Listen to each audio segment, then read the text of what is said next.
Halo teman-teman semuanya, perkenalkan nama saya Francisca Wardani Pujalestari dengan NPM C1C022034. Nah, pada kesempatan kali ini, video ini dibuat untuk memenuhi tugas mata kuliah Hukum Bisnis yang diampu oleh Ibu Indah Lestari.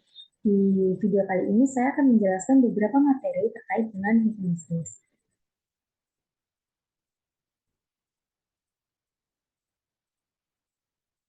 Nah, materi yang pertama ada merger, konsolidasi, akuisisi, dan kepilitan. Nah,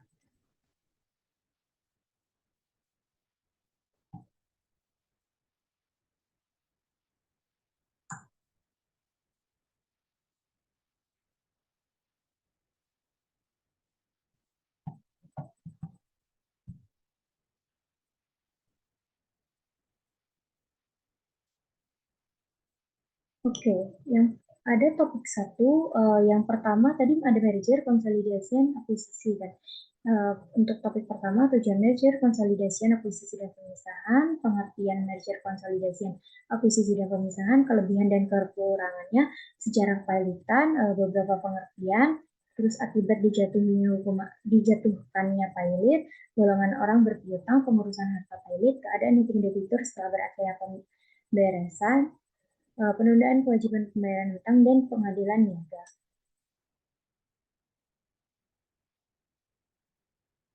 Oke, yang akan kita bahas yang pertama ada tujuan merger, konsolidasian, tujuan akuisisi, dan tujuan pemisahan. Yang pertama adalah membeli produk lain atau lines untuk melengkapi produk lain dari perusahaan yang akan mengambil alih atau menghilangkan ketergantungan perusahaan tersebut pada produk lain atau servis lain yang ada pada saat ini. Yang kedua, tujuannya untuk memperoleh akses teknologi baru atau yang lebih canggih. Yang ketiga, memperoleh pasar atau pelanggan baru dari perusahaan yang jadi objek MFA. Nah, yang keempat ada memperoleh hak-hak pemasaran atau produksi dari perusahaan objek MFA. Yang kelima, memperoleh kepastian atas pasokan bahan baku dengan kualitas terbaik selama dipasok perusahaan MFA. Yang keenam, tujuannya untuk melakukan investasi atas keuangan perusahaan yang berlebihan dan tidak terpakai. Yang ketujuh, untuk mengurangi dan menghambat persaingan. Dan yang kedelapan, untuk mempertahankan kontinuitas bisnis atau keberlanjutan usaha. Yang ke materi yang kedua yaitu pengertian merger, pengertian konsolidasian, pengertian akuisisi, dan pemisahan. Oke, ini akan dibahas. Merger adalah penggabungan dari dua atau lebih perusahaan dengan cara tetap melindungi berdirinya satu perusahaan dan melikuidasi perusahaan-perusahaan yang lain. Konsolidasian pengertiannya adalah peleburan usaha. Peleburan usaha ini berarti penggabungan dari dua perusahaan atau lebih dengan cara mendirikan perusahaan baru dan melikuidasi perusahaan-perusahaan yang ada. Sedangkan akuisisi adalah pengambilan alih kepemilikan dari suatu perusahaan. Sedangkan pemisahan berarti perbuatan hukum yang dilakukan oleh perseroan untuk memisahkan usaha yang mengakibatkan seluruh aktiva dan pasifa perseroan beralih karena hukum kepada kedua perseroan atau lebih sebagai aktiva dan pasifa dua atau lebih perseroan.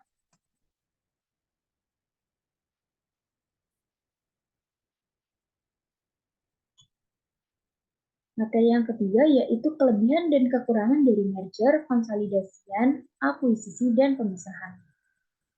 Nah, apa sih kelebihan dan kekurangan dari keempat ini? Pertama, merger. Kelebihan merger yaitu memakai nama perusahaan pengambil alih, biaya yang dikeluarkan lebih kecil, tidak memerlukan surat izin usaha baru atau SIUP baru. Sedangkan kekurangannya menimbulkan polemik baru atau masalah baru. Sedangkan kalau konsolidasian, kelebihan kalau kita mengkonsolidasi, maka memakai nama perusahaan baru, kemudian menghilangkan polemik dari masing-masing perusahaan. Nah, tapi dia memiliki kekurangan. Kekurangannya yaitu biayanya lebih mahal dan diperlukan surat izin atau SIUP yang baru. Kemudian kalau kita mengakuisisi atau akuisisi tadi, kelebihannya yaitu kita masih dapat menggunakan nama perusahaan yang lama dan tidak memerlukan surat izin usaha yang baru, namun memiliki kekurangan yaitu kurang efisien, mudah terjadi duplikasi atau pemborosan, kepemilikan perusahaannya menjadi berubah-ubah. Nah, sedangkan kalau pemisahan, kelebihannya ada masih memakai nama lama dan baru, terus tidak perlu tidak atau perlu ini tergantung ya surat izin usaha baru dan kemudian selanjutnya tidak perlu program rasionalisasi. Nah, namun memiliki beberapa kekurangan. Yang pertama, tidak memakai nama lama, itu berdasarkan kelas 1. Kemudian tidak perlu surat izin usaha baru, kemudian perlu program rasionalisasi. Nah, ini ada beberapa yang membedakan antara pola 1 dan pola 2. Jadi dia tergantung kita menggunakan pola yang mana. Oke, chapter kedua atau bab kedua kita ingin membahas sejarah kepailitan. Apa sih sejarah kepailitan itu? Nah, pailit pada zaman Hindia Belanda itu tidak dimasukkan ke dalam KUH dagang dan diatur dalam peraturan tersendiri ke dalam Facilismen Verordening sejak 1906 yang dahulu diperuntukkan bagi pedagang saja, tetapi kemudian dapat digunakan untuk golongan mana saja. Nah, pada tahun 1997, ketika krisis ekonomi melanda Indonesia, di mana hampir seluruh sendi kehidupan perekonomian nasional rusak, termasuk dunia bisnis dan masalah keamanan investasi di Indonesia, krisis tersebut membawa makna perubahan yang sangat penting bagi perkembangan peraturan kepailitan di Indonesia selanjutnya. Di tahun 1998, pemerintah kemudian mengeluarkan Undang-Undang di Nomor 4 tahun 98 tentang kepailitan yang merupakan perbaikan terhadap Facilismen Verordening di tahun 1996. Kemudian adanya penambahan pasal yang mengatur tentang penundaan kewajiban pembayaran utang atau PKPU. Dan kemudian yang ketiga, mengenal istilah pengadilan niaga di luar pengadilan umum untuk menyelesaikan sengketa pada bisnis. Nah, di tahun 2004, pemerintah mengeluarkan lagi nih Undang-Undang Nomor 37 tentang kepailitan dan penundaan kewajiban pembayaran utang yang didasarkan pada beberapa asas, yaitu asas keseimbangan, asas kelangsungan usaha, asas keadilan, dan asas integrasi. Nah, beberapa pengertian dari kepailitan. Yang pertama, kepailitan adalah sita umum atas semua kekayaan debitur pailit, debitur bangkrut, yang pengurusan dan pemberesannya dilakukan oleh kurator di bawah pengawasan hakim pengawas sebagaimana diatur dalam Undang-Undang Nomor 37 Tahun 2004. Tujuan pernyataan pailit adalah untuk mendapatkan suatu penyitaan umum atas kekayaan debitur untuk kepentingan semua orang yang mengutangnya. Kemudian materi yang selanjutnya yaitu akibat dijatuhkannya pailit. Apa sih yang akan terjadi bila suatu usaha itu dinyatakan pailit?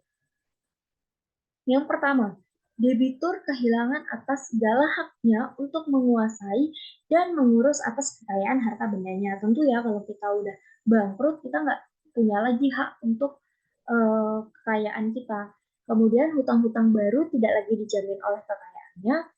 Dan kemudian yang ketiga, untuk melindungi kepentingan debitur. Yang keempat, harus diumumkan di 2 surat tanah. Nah, yang selanjutnya adalah golongan orang berpiutang. Orang berpiutang itu terbagi menjadi 2, yaitu golongan separatisme, yaitu kreditur pemegang gadai, jaminan, atau hak atas kebendaan lainnya. Sedangkan yang kedua itu ada golongan dengan hak privilege, yaitu orang-orang yang mempunyai tagihan yang diberikan kedudukan istimewa. Yang namanya privilege itu pasti punya suatu kedudukan istimewa tertentu. Kemudian pengurusan harta pailit. Yang terlibat yaitu ada 3, ada hakim pengawas, ada kurator, dan ada panitia kreditur. Nah, bagaimana sih keadaan hukum debitur setelah berakhirnya pemberesan? Nah, setelah daftar pembagian penutup menjadi mengikat, maka kreditur memperoleh kembali hak eksekusi terhadap harta debitur mengenai piutang mereka yang belum dibayarkan oleh si debitur tadi. Nah, kemudian ada penundaan kewajiban pembayaran hutang. Penundaan kewajiban bayar utang atau surseance dapat diajukan ketika yang pertama harus persetujuan lebih setengah kreditur konkuren yang haknya diakui atau sementara diakui. Yang kedua, hadir dan mewakili paling sedikit 2/3 dari tagihan yang diakui atau sementara diakui. Dan yang ketiga, diumumkan di 2 koran dan berita negara Republik Indonesia. Dan selanjutnya ada pengadilan niaga. Nah, tugas dan fungsi dari pengadilan niaga ini berbeda tentunya dengan pengadilan umum, apalagi pengadilan agama. Yang tugas dan fungsi pengadilan niaga ini yang pertama ada memeriksa dan memutuskan permohonan pernyataan pilot dan penundaan kewajiban pembayaran utang. Yang kedua, berwenang memeriksa dan memutuskan perkara lain di bidang perniagaan. Dan yang ketiga, prosedur yang ditetapkan lebih cepat dalam hal perkara selesai dalam 30 hari, tidak ada banding, dan dimungkinkan diajukan peninjauan kembali atau PK. Oke, materi yang pertama tadi selesai, itu dia materi tentang konsolidasi, kepailitan, dan yang lain-lainnya. Yang selanjutnya kita memasuki materi yang baru yang namanya paten. Mari kita dengarkan penjelasan berikut ini.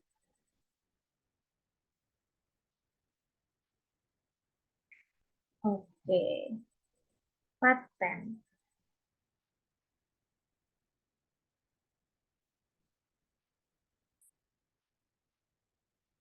Sebentar ya teman-teman.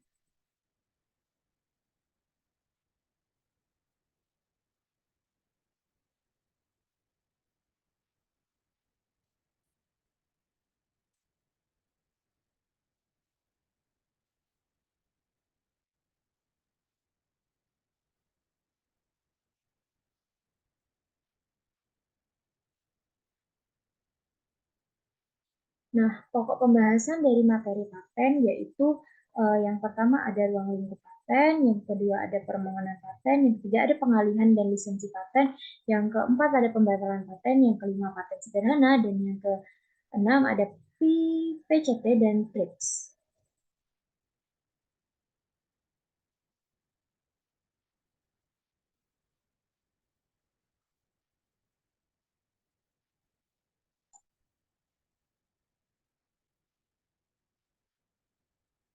Bisa lihat ya. Maaf ya teman-teman.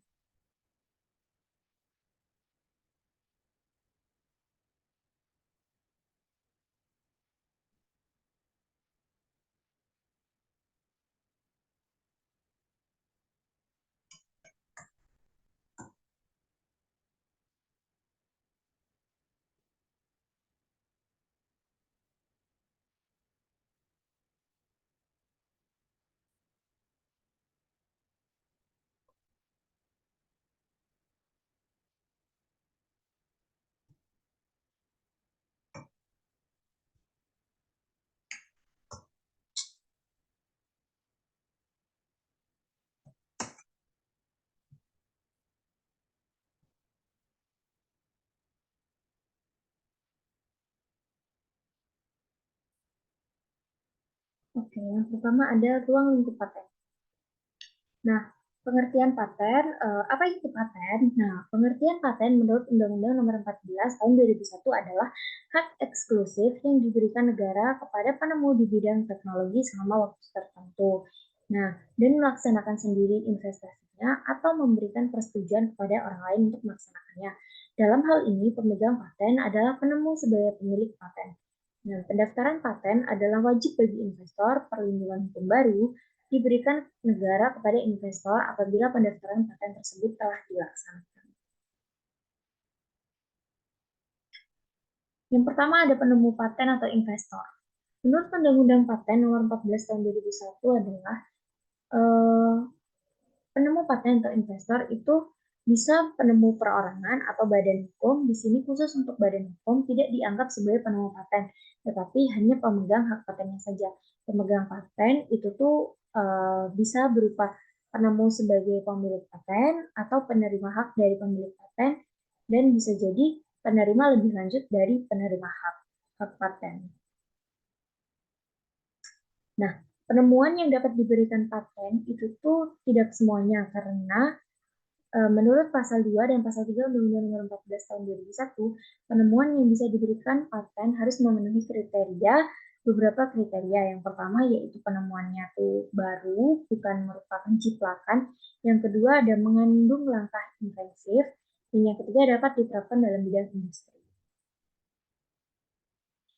Nah, tadi ada yang penemuan yang dapat diberikan paten dan ini ada penemuan yang tidak dapat diberikan paten. Menurut pasal 7 Undang-Undang Nomor 14 Tahun 2001, penemuan-penemuan yang tidak dapat diberikan paten itu yang pertama ada proses atau hasil produksi yang bertentangan dengan undang-undang, ketertiban umum, agama, atau kesusilaan.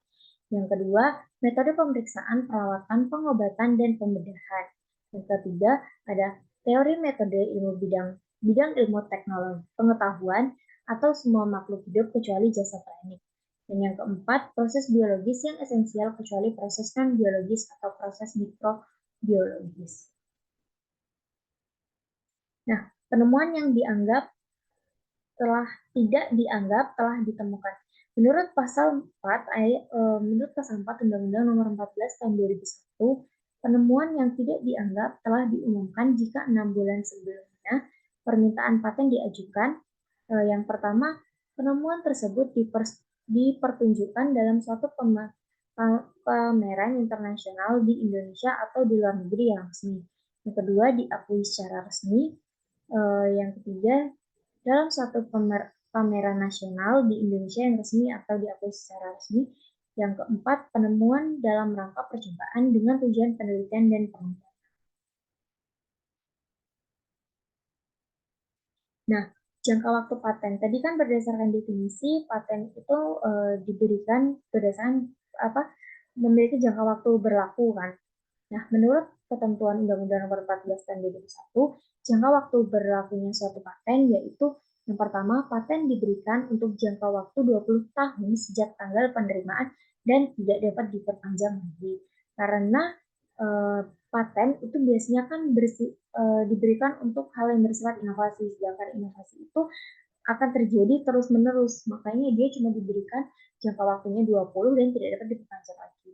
Nah, untuk paten sederhana, jangka waktunya adalah 10 tahun sejak tanggal penerimaan dan tidak dapat diperpanjang lagi. Nah, yang kedua ada permohonan paten. Permohonan paten itu diatur dalam pasal 20 sampai dengan pasal 41 Undang-Undang Nomor 14 Tahun 2001. Di sana lengkap apa aja syarat-syaratnya, bagaimana prosesnya, dan yang lain-lain. Bagaimana hukumnya. Nah, yang ketiga ada pengalihan dan lisensi paten.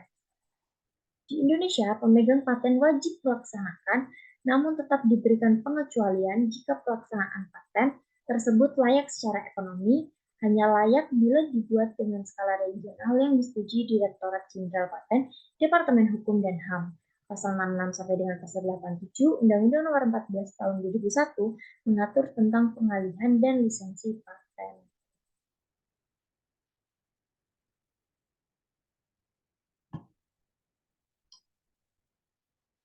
Yang keempat, ada pembatalan paten. Pembatalan paten itu diatur dalam pasal 88 sampai dengan pasal 98 Undang-Undang Nomor 14 Tahun 2001. Yang kelima, ada paten sederhana. Badan sederhana diatur dalam pasal 104 sampai dengan pasal 109 Undang-Undang Nomor 14 Tahun 2001 yang dapat diberikan paten sederhana. Yang pertama hanya untuk investasi, yang kedua investasi berupa produk kasat mata yang memiliki kualitas sederhana, yang ketiga permohonan pemeriksaan substantif, yang keempat paten sederhana tidak dapat dimintakan lisensi wajib. Yang keenam ada PCT dan TRIPS. Patent Comparison 3D atau PCT adalah traktat internasional kerjasama paten yang bertujuan untuk melaksanakan kemajuan ilmu pengetahuan dan teknologi perlindungan hukum terhadap setiap investasi. Nah, itu tadi materi tentang paten. Nah, selanjutnya materi yang ketiga dari hukum bisnis ini ada merek dan indikasi geografis. Apa sih yang terkandung dalam materi merek dan indikasi geografis? Coba kita tengok.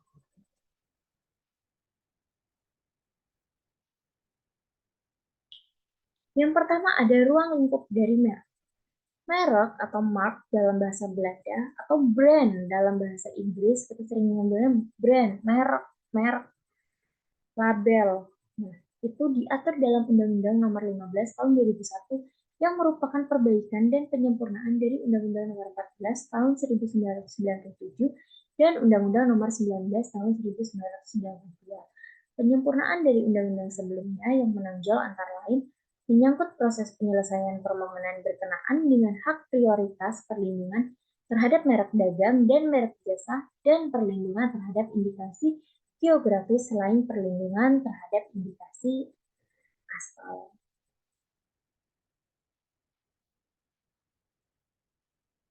Nah, selanjutnya, mengingat merek merupakan bagian dari kegiatan perekonomian atau bisnis, penyelesaian sengketa merek pun memerlukan peradilan khusus, yaitu peradilan niaga. Sejak Indonesia meratifikasikan perjanjian WTO dan TRIPS yang merupakan lampirannya, Indonesia harus tunduk kepada aturan yang bersifat global tersebut. Nah, Undang-Undang Nomor 15 Tahun 2001 merupakan bagian dari penyempurnaan itu, ditambah lagi dengan adanya keputusan Presiden Nomor 17 Tahun 1997. Indonesia telah mensahkan Mark Law Treaty atau TLT yang merupakan perjanjian internasional menyangkut penyederhanaan dan pengharmonisasian prosedur administrasi dalam kaitannya dengan aplikasi nasional dan perlindungan merek. Yang pertama, adanya pengertian merek. Beberapa pengertian menurut pasal 1 Undang-Undang Nomor 15 Tahun 2001. Yang pertama ada merek, yang kedua ada merek dagang, yang ketiga ada merek jasa, yang keempat ada merek kolektif. Yang selanjutnya ada hak atas merek. Hak merek adalah hak eksklusif yang diberikan negara kepada pemilik merek yang terdaftar dalam daftar umum merek untuk jangka waktu tertentu, memakai sendiri merek tersebut atau memberikan izin kepada seseorang atau beberapa orang secara bersama-sama atau badan hukum untuk menggunakannya menurut pasal 3. Berdasarkan pasal 3. Nah, materi yang kedua adanya permohonan pendaftaran merek. Penolakan permohonan pendaftaran merek menurut pasal 5 Undang-Undang Nomor 15 Tahun 2001, merek tidak dapat didaftar apabila merek-merek tersebut mengandung salah satu unsur yang pertama bertentangan dengan peraturan dan perundang-undangan yang berlaku, moralitas agama, kesusilaan, ataupun ketertiban umum. Yang kedua, tidak memiliki daya pembeda. Yang ketiga, atau plagiat. Yang ketiga, tidak telah menjadi milik umum. Yang keempat, merupakan keterangan atau berkaitan dengan barang atau jasa yang dimohonkan oleh pendaftaran. Nah, penolakan permohonan pendaftaran merek menurut pasal 5 Undang-Undang Nomor 15 Tahun 2001, merek tidak dapat didaftar apabila yang tadi ya. Nah, syarat dan tata cara permohonan merek. Apabila kita mempunyai suatu merek dan kita ingin mendaftarkannya, itu memiliki beberapa syarat dan tata cara permohonannya.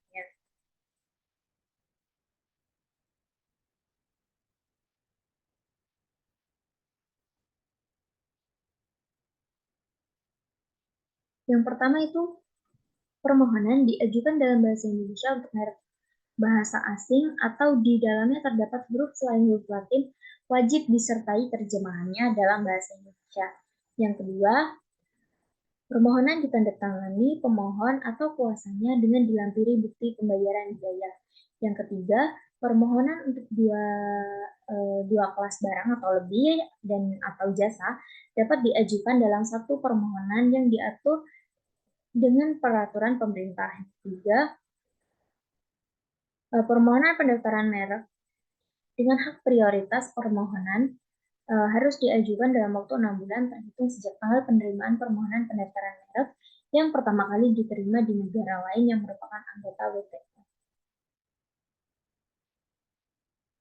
Yang ketiga, materi ketiga yaitu pendaftaran merek. Yang pertama, merek yang tidak dapat didaftarkan dan ditolak. Menurut pasal 20 Undang-Undang Merek ini mengatur tentang merek yang tidak dapat didaftar dan ditolak. Merek tidak dapat didaftar jika bertentangan dengan ideologi negara, peraturan perundang-undangan, moralitas, agama, kesusilaan, atau ketertiban umum. Nah, ketentuan yang mengatur tentang merek yang tidak dapat didaftarkan dan merek yang ditolak itu pada pasal 21 Undang-Undang Merek dan pasal 22 Undang-Undang Merek. Yang kedua ada pemeriksaan substantif merek. Pemeriksaan substantif merupakan pemeriksaan yang dilakukan oleh pemeriksa terhadap permohonan pendaftaran merek.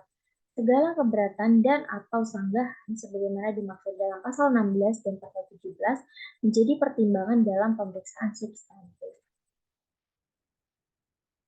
Yang ketiga, perbaikan sertifikat. Pasal 27 Undang-Undang Merek ini mengatur mengenai perbaikan sertifikat. Pemilik merek terdaftar atau kuasanya dapat mengajukan permohonan perbaikan secara tertulis kepada Menteri dalam hal terdapat kesalahan sertifikat merek sebagaimana dimaksud dalam pasal 25 tanpa dikenai biaya apapun. Nah, dalam hal kesalahan sertifikat merek disebabkan oleh kesalahan pemohon dalam mengajukan permohonan merek dagang, perbaikan sertifikat merek akan dikenai biaya tambahan. Yang keempat, adanya permohonan banding. Permohonan banding itu diajukan secara tertulis oleh pemohon atau kuasanya kepada Komisi Banding Merek dengan tembusan yang disampaikan kepada Menteri yang dikenai biaya. Nah, permohonan banding diajukan dengan mengurangi secara lengkap keberatan serta alasan terhadap penolakan permohonan. Yang kelima ada Komisi Banding Merek. Tadi kan ada banding merek kan. Nah, ini ada komisinya nih. Pasal 33 Undang-Undang Merek ini mengatur tentang Komisi Banding Merek. Komisi Banding Merek terdiri atas seorang ketua merangkap anggota, seorang wakil ketua merangkap anggota, ahli di bidang merek sebagai anggota, dan pemeriksa senior sebagai anggota. Anggota Komisi Banding Merek berjumlah paling banyak 30 orang. Pasal 34 Undang-Undang Merek ini menyatakan ketentuan lebih lanjut mengenai syarat dan tata cara pengangkatan anggota, susunan organisasi, tugas dan fungsi Komisi Banding Merek diatur dengan peraturan pemerintah.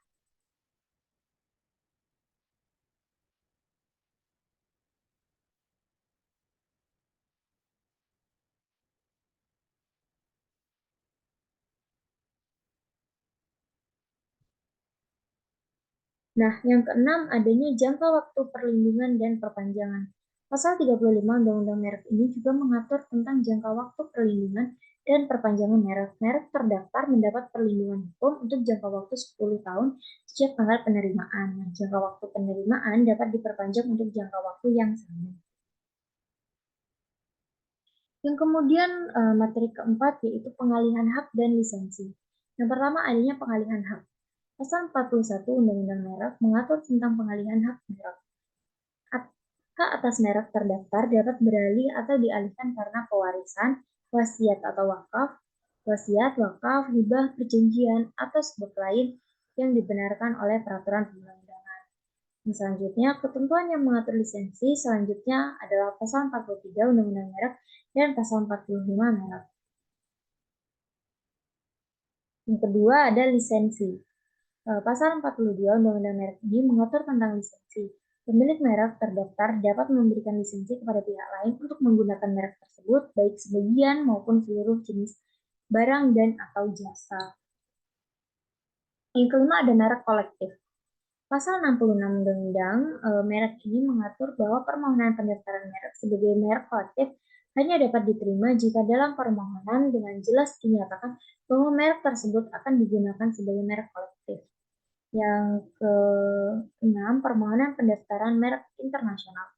Menurut pasal 52 Undang-Undang, permohonan pendaftaran merek internasional dapat berupa permohonan yang berasal dari Indonesia ditujukan ke Biro Internasional melalui Menteri atau permohonan yang ditunjukkan ke Indonesia sebagai salah satu negara tujuan yang diterima oleh Menteri dari Biro Internasional. Yang selanjutnya ada indikasi geografis. Pasal 53 Undang-Undang Merek ini mengatur tentang indikasi geografis. Indikasi geografis dilindungi setelah indikasi geografis didaftar oleh Menteri. Pemohon merupakan lembaga yang mewakili masyarakat di wilayah geografis tertentu yang mengusahakan suatu barang dan produk berupa sumber daya alam, barang kerajinan tangan, atau hasil industri, dan pemohon yang merupakan pemerintah daerah, provinsi, dan atau kabupaten atau kota. Yang pertama ada pendaftaran indikasi geografis. Pasal 56 Undang-Undang Merek mengatur pendaftaran indikasi geografis. Permohonan geografis tidak dapat didaftarkan jika bertentangan dengan ideologi negara, peraturan perundang-undangan, moralitas, agama, kesusilaan, dan ketertiban umum. Pasal 57 Undang-Undang Merek ini mengatur bahwa terdapat penolakan dapat dimintakan banding pada Komisi Banding Merek. Yang kedua, adanya pemeriksaan substantif. Pasal 58 Undang-Undang Merek ini mengatur tentang pemeriksaan substantif. Ketentuan mengenai pemeriksaan substantif merek sebagaimana dimaksud pada pasal 23 sampai dengan pasal 26 berlaku secara mutaris mutandis bagi pemeriksaan substantif. Yang ketiga, jangka waktu perlindungan dan perpanjangan. Pasal 61 Undang-Undang Merek ini mengatur jangka waktu perlindungan dan perpanjangan. Indikasi geografis dilindungi selama terjaganya reputasi, kualitas, dan karakteristik yang menjadi dasar diberikannya perlindungan indikasi geografis pada suatu bidang tertentu. Yang keempat, ada indikasi asal. Pasal 63 Undang-Undang Merek ini mengatur tentang indikasi asal, indikasi aset dilindungi tanpa melalui kewajiban pendaftaran atau secara deklaratif sebagai tanda asal suatu barang dan jasa yang benar dan dipakai dalam perdagangan. Selanjutnya yang kelima, adanya pelanggaran atas indikasi geografis. Pasal 6 Undang-Undang Merek ini mengatur tentang pelanggaran atas indikasi geografis mencakup pemakaian indikasi geografis baik secara langsung maupun tidak langsung atas barang dan atau jasa atau produk yang tidak memenuhi dokumen deskripsi indikasi geografis. Pasal 55 Undang-Undang Merek ini juga mengatur bahwa indikasi geografis dapat didaftarkan berdasarkan perjanjian internasional.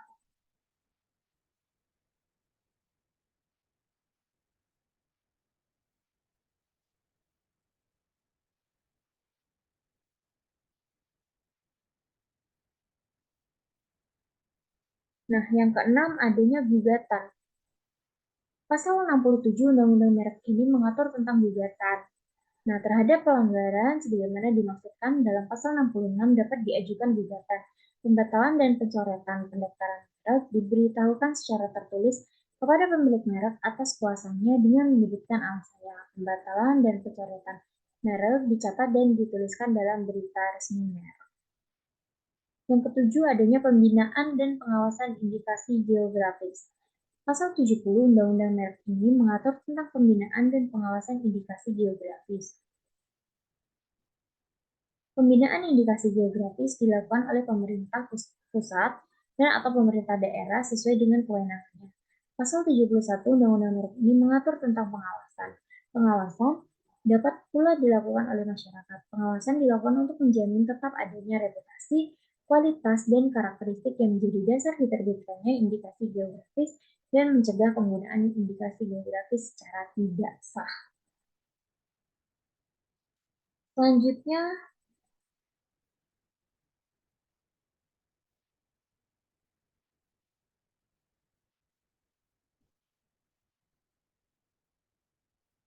selanjutnya materi yang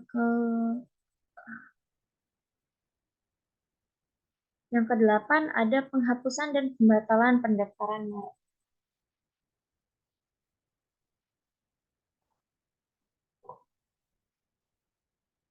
Yang pertama ada penghapusan. Pasal 72 Undang-Undang Merek ini mengatur tentang penghapusan. Permohonan penghapusan dapat diajukan oleh pemilik merek dan atau kuasanya baik untuk sebagian atau seluruh jenis barang dan atau jasa. Dalam hal ini terikat perjanjian lisensi. Penghapusan hanya dapat dilakukan jika hal tersebut disetujui secara tertulis oleh penerima lisensi. Yang kedua ada pembatalan. Pasal 76 Undang-Undang Merek ini mengatur tentang pembatalan. Gugatan pembatalan merek terdaftar dapat diajukan oleh pihak yang berkepentingan berdasarkan alasan sebagaimana dimaksud pasal 20 dan atau pasal 21. Pasal 77 Undang-Undang Merek ini juga mengatur gugatan pembatalan pendaftaran merek hanya dapat diajukan dalam jangka waktu 5 tahun terhitung sejak tanggal awal pendaftaran merek. Materi ke-9 yaitu sistem jaringan dokumentasi dan informasi merek dan indikasi geografis. Pasal 80 Undang-Undang Merek ini mengatur sistem jaringan dokumentasi dan informasi merek dan indikasi geografis sebagaimana dimaksud dalam pasal 80 diselenggarakan melalui sarana elektronik dan non-elektronik yang dapat diakses secara nasional dan internasional. Yang ke-10 ada penyelesaian sengketa. Yang pertama, gugatan atas pelanggaran merek. Pemilik merek terdaftar dapat mengajukan gugatan terhadap pihak lain yang secara tanpa hak menggunakan merek yang mempunyai persamaan pada pokoknya atau keseluruhannya untuk barang dan jasa yang sejenisnya berupa gugatan dan penghentian semua perbuatan yang berkaitan dengan penggunaan merek tersebut. Yang kedua, tata cara gugatan di pengadilan niaga. Pasal Undang-Undang Merek ini mengatur tata cara gugatan di pengadilan niaga. Gugatan sebagaimana dimaksud dalam pasal 30 ayat 3, pasal 68, pasal 74, dan pasal 76 diajukan kepada Ketua Pengadilan Niaga wilayah hukum tempat tinggal kita berada. Yang ketiga ada kasasi. Pasal 88 Undang-Undang Merek juga mengatur permohonan kasasi diajukan paling lama 14 hari setelah keputusan yang dimohonkan. Kasasi diucapkan atau diberitahukan kepada para pihak dengan mendaftarkan kepada panitera dalam pengadilan niaga yang telah memutuskan gugatan. Yang keempat, tata cara pelaksanaan putusan. Ketentuan lebih lanjut mengenai pelaksanaan pembatalan dan penghapusan oleh Menteri sebagaimana dimaksud dalam pasal 72 sampai dengan pasal 75 diatur dengan peraturan pemerintah. Yang kelima, alternatif menyelesaikan sengketa. Pasal 93 Undang-Undang Merek ini mengatur juga tentang alternatif penyelesaian sengketa. Selain penyelesaian gugatan sebagaimana dimaksud dalam pasal 83, para pihak dapat menyelesaikan sengketa melalui arbitrase atau alternatif penyelesaian sengketa. Yang keenam, ada penetapan sementara pengadilan. Berdasarkan bukti permulaan yang cukup, pemilik merek terdaftar yang haknya dirugikan dapat meminta hakim pengadilan niaga untuk menerbitkan surat penetapan sementara tentang pencegahan masuknya barang yang diduga hasil pelanggaran hak atas merek ke jalur perdagangan, menyimpan alat bukti yang berkaitan dengan pelanggaran hak atas merek tersebut, pengamanan dan pencegahan hilangnya barang bukti oleh pelanggar, dan penghentian pelanggaran guna mencegah kerugian yang lebih besar.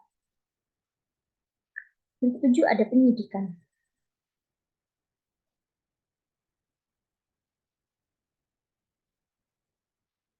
Pasal 99 Undang-Undang Merek ini mengatur juga tentang hal penyidikan. Penyidik berwenang melakukan pemeriksaan atas kebenaran laporan atau keterangan berkenaan dengan tindak pidana di bidang merek, pemeriksaan terhadap orang yang diduga melakukan tindak pidana di bidang merek, permintaan keterangan dan barang bukti dari orang sehubungan dengan tindak pidana di bidang merek, pemeriksaan atas pembukuan, pencatatan, dan dokumen lain berkenaan dengan tindak pidana di bidang merek, penggeledahan dan pemeriksaan di tempat yang diduga barang bukti, pembukuan, pencatatan, dan dokumen lain yang berkenaan dengan tindak pidana di bidang merek serta penyitaan. Yang selanjutnya ada ketentuan pidana.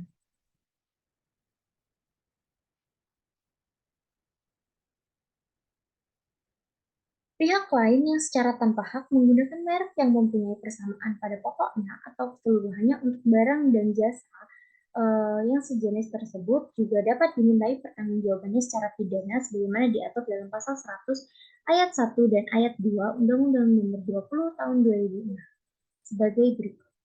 Ayat pertama, ayat 1. Setiap orang dengan tanpa hak menggunakan merek yang sama pada keseluruhannya dengan merek terdaftar milik orang lain untuk barang dan atau jasa sejenis yang diproduksi dan atau diperdagangkan dipidana dengan pidana penjara paling lama 5 tahun dan pidana denda paling banyak 2 miliar rupiah. Ayat 2. Setiap orang yang dengan tanpa hak menggunakan merek yang mempunyai persamaan pada pokoknya dengan merek terdaftar milik pihak lain untuk barang dan jasa sejenis yang diproduksi atau diperdagangkan dipidanakan paling lama 4 tahun dan denda paling banyak 2 miliar rupiah. Nah, kita dapat membaca selengkapnya mengenai ketentuan pidana pelanggaran hak atas merek pasal 1 sampai pasal 103 Undang-Undang Nomor 20 Tahun 2015. Sebagai informasi, tindak pidana sebagaimana dimaksud adalah delik aduan. Nah, selanjutnya materi yang keberapa ya? Yang keempat kali ya. Yang keempat atau ketiga nih. Itu ada hak cipta.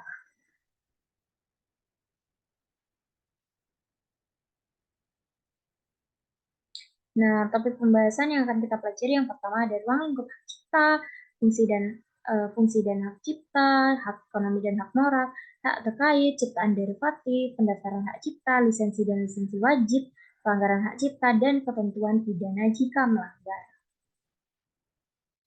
Bagian pertama yaitu ruang lingkup hak cipta. Hak cipta adalah hak eksklusif yang hanya dimiliki oleh pencipta atau pemegang hak cipta untuk mengatur penggunaan hasil karya dan atau hasil olah gagasan atau informasi tertentu.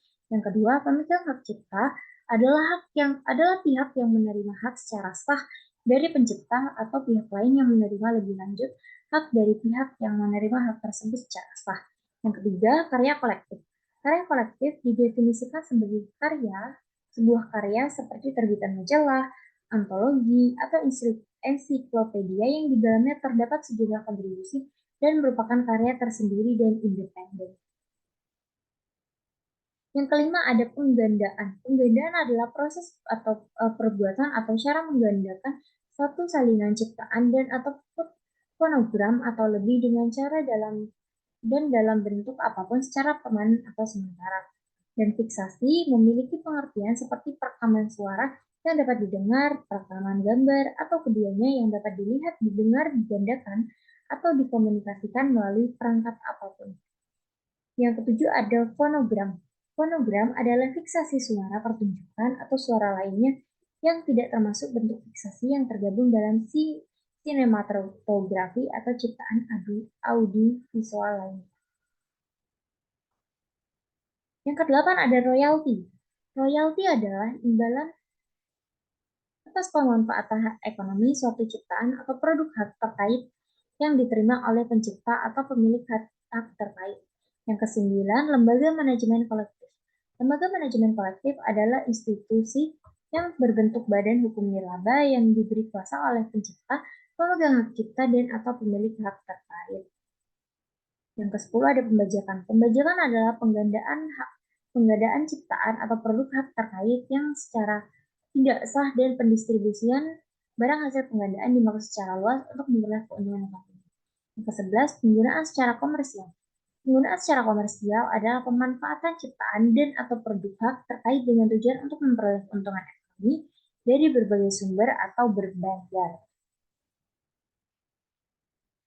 Bagian 2 yaitu fungsi dan sifat hak cipta.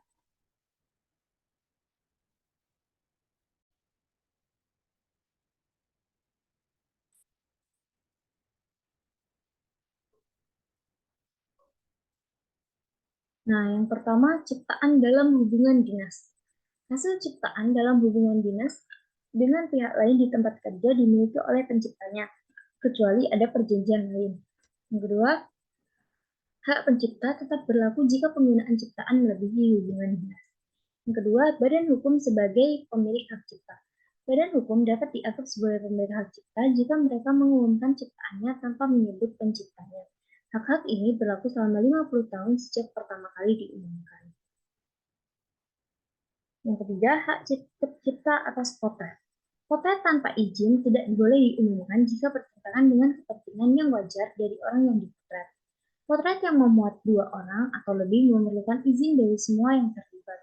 Perlindungan hak cipta untuk potret berlaku selama 50 tahun sejak pertama kali diumumkan. Bagian ketiga, hak ekonomi dan hak moral. Hak moral adalah hak yang melindungi pribadi atau reputasi pencipta dan melekat dalam diri seseorang mencipta. Hak moral tidak dapat dipisahkan dari penciptanya karena bersifat pribadi dan netral. Hak moral diatur dalam Undang-Undang Nomor 28 Tahun 2014 Pasal 5 hingga Pasal 7. Sedangkan hak ekonomi adalah hak untuk mendapatkan manfaat ekonomi atas ciptaan serta produk hak terkait. Bagian keempat ada hak terkait. Hak terkait adalah hak yang berkaitan dengan hak cipta yang merupakan hak eksklusif bagi pelaku pertunjukan, prosedur fotogram, atau lembaga penyiaran. Bagian kelima, ciptaan derivatif. Derivatif adalah suatu kontrak keuangan yang terjadi antara dua pihak atau lebih dari dua untuk memenuhi suatu perjanjian atas penjualan atau pembelian aset maupun komoditas tertentu. Bagian keenam, pendaftaran hak cipta. Tata cara pendaftaran hak cipta yaitu pencatatan hak ciptaan dapat diajukan secara elektronik maupun non-elektronik dengan permohonan secara tertulis kepada menteri. Menyertakan contoh ciptaan, melampirkan surat pernyataan kepemilikan ciptaan, lalu membayar biaya pendaftaran atau biaya pencatatan. Nah, selanjutnya pendaftaran hak cipta melalui sistem elektronik. Yang pertama langkah-langkahnya yaitu masuk ke situs hak cipta dgip.go.id. Yang kedua, lakukan register akun, lengkapi data-data untuk mendapatkan password dan username. Yang ketiga, login menggunakan username dan password yang telah diterima melalui email yang didaftarkan. Yang keempat, pilih pengajuan pencatatan digital. Yang kelima, isi seluruh formulir sesuai dengan data-data yang dimiliki. Yang keenam, unggah data pendukung yang diperlukan. Yang ketujuh, membayar biaya PNBP. Yang kedelapan, DJKI akan melakukan verifikasi. Yang kesembilan, pencatatan ciptaan disetujui. Yang ke-10, cetak surat pencatatan ciptaan. Nah, bagian ketujuh yaitu lisensi dan lisensi wajib. Lisensi adalah pemberian izin atau penyerahan hak untuk sesuatu dari satu pihak ke pihak lainnya untuk melakukan produksi atau suatu produk atau jasa tertentu yang sebelumnya telah dipatenkan oleh yang menciptakannya pertama kali.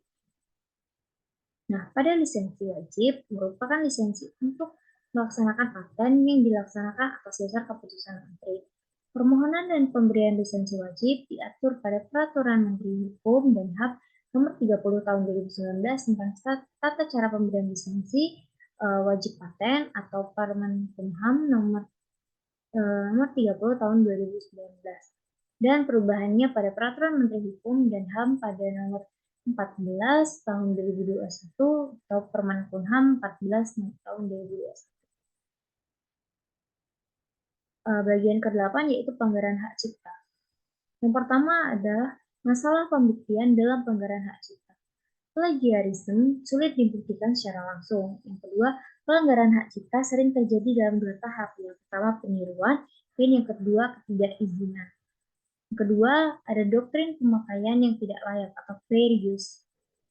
Di Amerika Serikat, doktrin fair use diciptakan untuk tidak mengkategorikan sebagai pelanggaran hak cipta.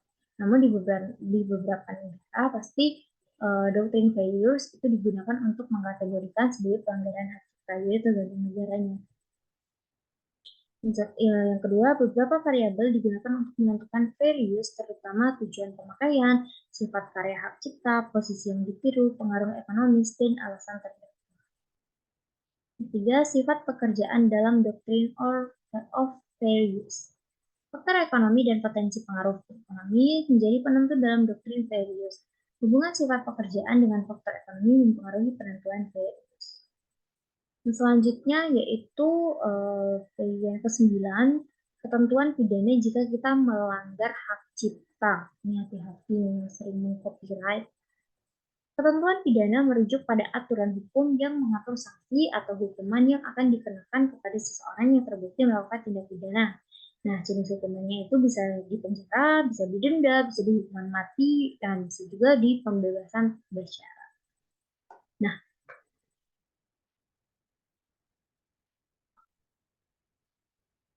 Nah, kalau unsur pidana ini yang pertama ada unsur perbuatan, yang kedua unsur subjektif, misalnya kesalahan atau kesengajaan, yang ketiga adanya unsur objektif, misalnya kerugian atau bahaya yang timbul, dan yang ketiga berdasarkan jenis pidana itu ada pidana pokok, misalnya penjara, denda, dan lain-lainnya. Yang selanjutnya adalah pidana tambahan, misalnya pengawasan, pembatalan izin, dan lain-lain.